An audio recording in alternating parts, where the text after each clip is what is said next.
Walk us through what Abe was actually hoping to achieve from Merkel's visit.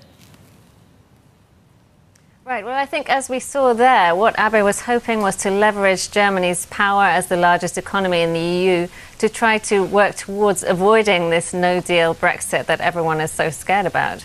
As a large investor in the UK, Japan has 1,000 companies operating out of the UK.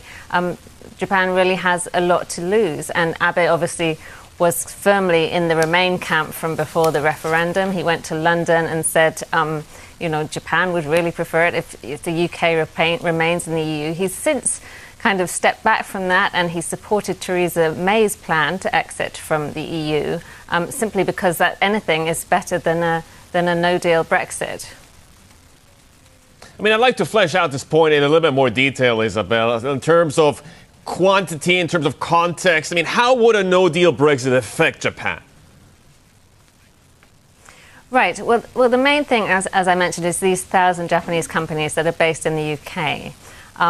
For some of them, it would be easier than others, obviously, to move outside the country if we come to a no deal or to a deal where there's no customs union. So obviously finance companies and things like that can easily get out into another country. But we're looking mainly at the manufacturers. So we've got the big car manufacturers who make half of the cars that are manufactured in the UK. And obviously they can't easily uproot their supply chains and go elsewhere. So I think Prime Minister Abe is really keen to protect those. On the other hand, the UK is a relatively small market for Japan in any terms.